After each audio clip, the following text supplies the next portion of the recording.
So I just finished my stream I'd say, about an hour ago, and I was looking through some of my videos on my phone, catching up on what's going on, and I noticed that both Slick and Micro's Boom had put out a video on one of the new rare vehicles, the Sdkfz-234, Slick and I kept thinking to myself, doesn't that not come out yet? Well, it turns out I went the entire stream not even realizing that I had one in my garage.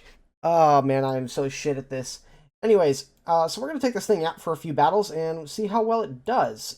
So in case you are not aware, this is essentially a Puma with the turret removed and a PaK 40 75mm anti-tank gun mounted on the chassis. Other than that, it is very much similar to the Puma, so we're going to see how well it performs in some battles here. Jump right into it. Okay, so we're on Frozen Pass. Not exactly what I would have preferred for a first game in the Puma, but is what it is. We're going to take it how it is and see how well we can do. So you can see the ammunition choices available to you here. Yes, this vehicle is a premium. It is battle rating 3.0, and it is a tier 2 vehicle.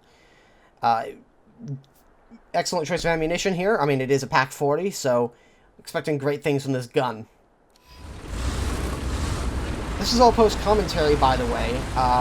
One thing I will regret taking is the amount of APC all-rounds that I took. I think I could have replaced at least 5 of those with some more Panzergranate 39. At this battle rating, you're not going to encounter very many heavily armored tanks that you can't pen with standard ammunition, so APCR has limited value here. It is useful in some circumstances. However, for most of the targets we're going to be engaging, especially in this battle rating game, it isn't going to be that much of an issue. So right now we're seeing one of my biggest complaints about the Puma. It's horrible upslope mobility.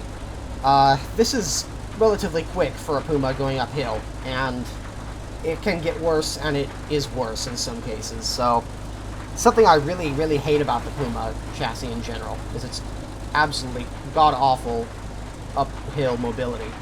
You can see here the gun arc of the gun is actually quite decent for being a non-turret tank destroyer.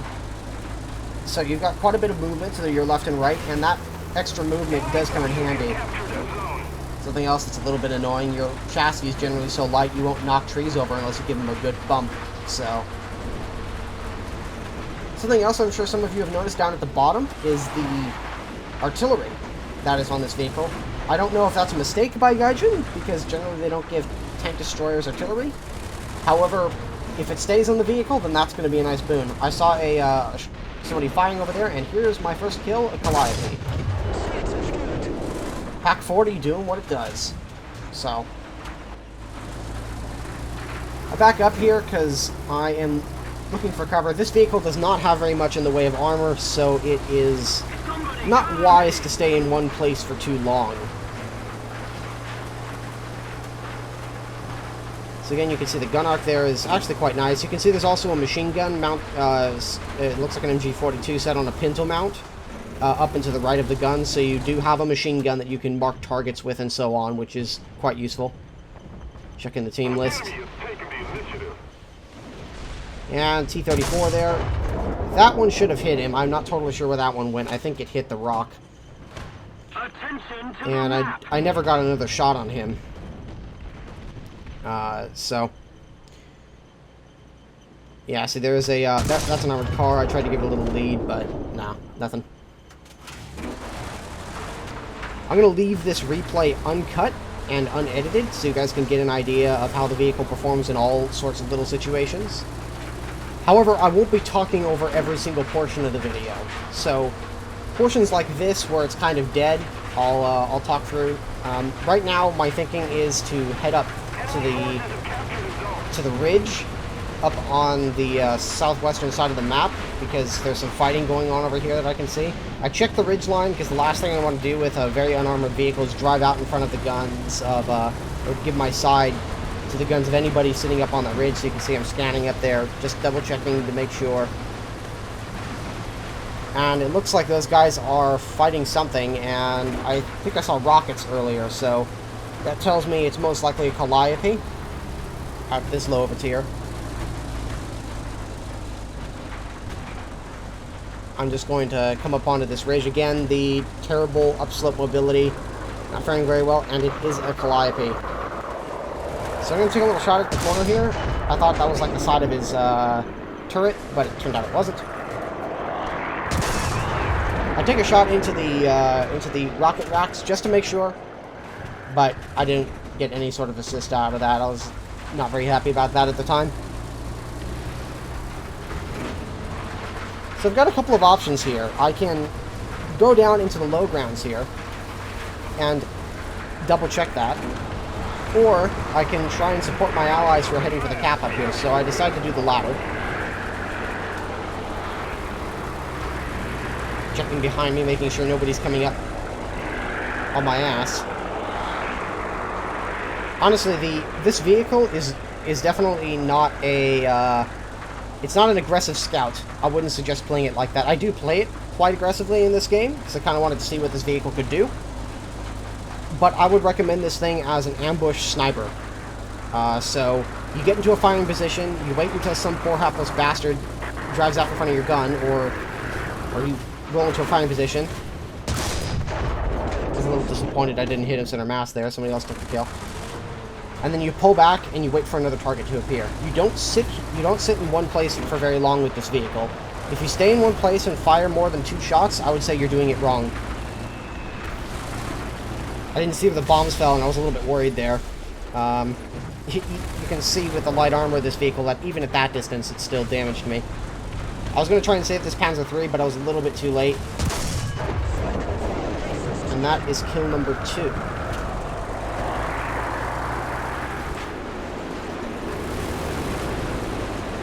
So, what's the current situation? Well, my allies don't have the cap circle, which is not good.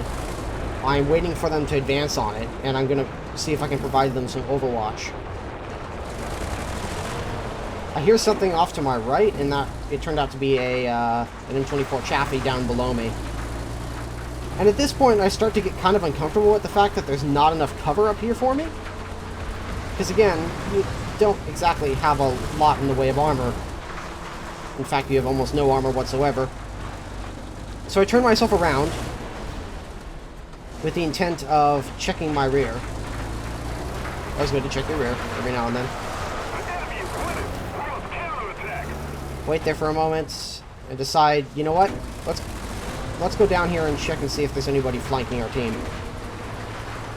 So, now going downhill, Puma is not bad. It's not as good as a tank, in my opinion, because, well, wheels, but it is what it is.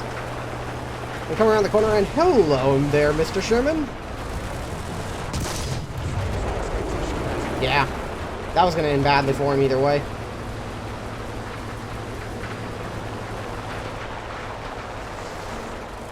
So I sit here, just double check. Looks like the Whirlwind isn't engaging an aircraft. There's a lot of CAS in this game, and I'm very much surprised that I did not get any attention from them this match. I was very lucky, because if I had gotten seen by CAS, okay, so this is what I was talking about. This is what I'm talking about when I say this vehicle is slightly resistant to 50 kills. I thought I was dead here. The only thing that saved me here was the reload time. By the way, the reload time with this vehicle is 5.9 seconds with an ace crew, which I do have on this tank. And that 5.9 second reload makes a big difference.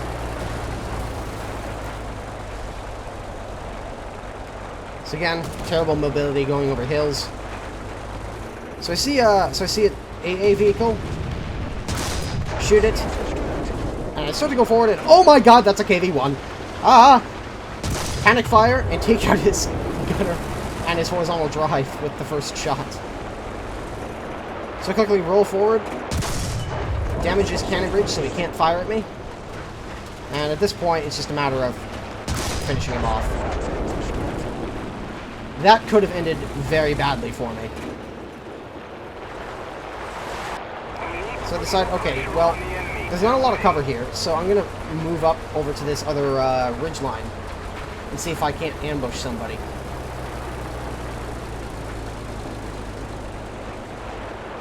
Yeah, this uphill mobility kills me. I mean, I don't normally mind being slow, but if my vehicle's supposed to be fast and it's doing this, then that really bugs the crap out of me. So it looks like there's somebody right up ahead here. I'm thinking about pushing forward to attack it, and then I decide against my better judgment as he starts to roll forward, and it is an M10. Now, I'm not totally sure if this guy spotted me right there, or if he spotted me later, but we're seeing one of the limiting factors of this vehicle, which is the gun depression. You only have 5 degrees of gun depression, which I mean is better than some, but it's still not as much as I wish I had. And so, at this point, I am just hoping that somebody else will support me here. I'm going to mark him on the map for my team so they have an approximate idea of where he's at. And then my air support comes in. The only reason why I'm pretty sure my loader survived there, and somebody else takes him out, by the way. The only reason I'm sure my loader survived there is because he's laying practically on the floor. Hans has had one too many schnaps, and he's not feeling too well. I try to rush a shot against this Cromwell. If that Cromwell was paying any attention whatsoever, he could have had me right here. So it looks like, based on what the planes are telling me, that this guy has just kept going. Again, lack of armor there, rearing its ugly head as I just took some damage from a friendly bomb. And you can see I'm actually starting to run a little bit low on ammunition for my standard Panzergranate 39. It was at this point where I was starting to get a little bit iffy about whether or not I'd actually have enough ammo to continue the fight. I mean, if I ended up having to expend a lot of ammunition on people, then I was going to have a problem. So I follow the tracks here in the snow. And it looks like he's gone down here. So I follow the tracks, and sure enough, he's right by that tree. So I initially think I was going to shoot him in the turret, but he turns sideways on for me and gives me a perfect shot, so thank you, Mr. Cromwell. The patronage is much appreciated. I'm a little bit wary about people coming from my right, like what happened earlier, but I decide I really need to get to an overwatch position on that cap circle, so I take the risk and start pushing forward. Keeping an eye on the sky, just in case Cass decides to take an interest in me, as it often does.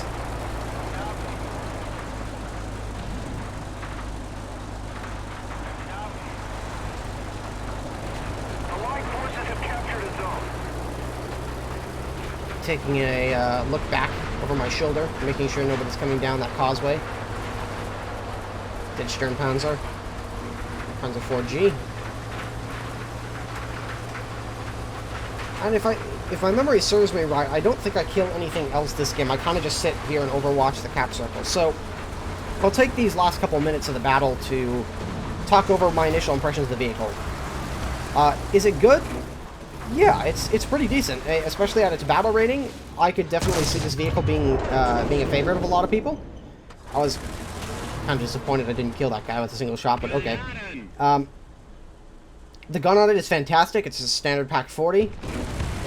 The ammunition choices, Pak 40 standard. It's nothing crazy, but it's not terrible by any stretch of the imagination. The extra mobility that you get over relatively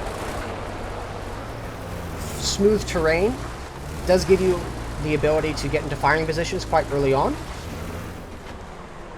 And the relatively low profile of the vehicle allows you to be extra sneaky.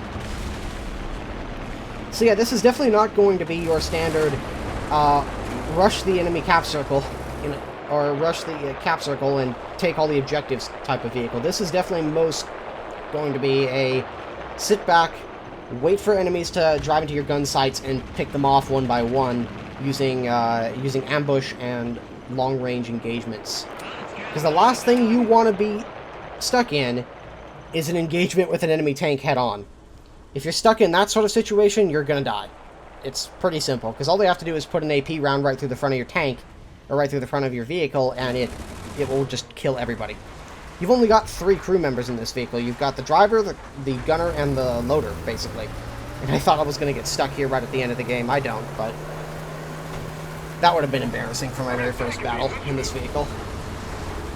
Maneuverability and the whole traverse is very good while going forward. Obviously, it can't turn on the spot because it's a truck, or because it's got wheels, but for not having tracks, this is very, very, very maneuverable. And you can lay the gun onto targets very quickly. So, like I said, I don't really do much the rest of the game. I just kind of hang out here and wait for the game to end, keeping an eye out for enemy vehicles at all times, overwatching the cap circle and making sure nobody's gonna do a last-minute attempt to clutch cap. So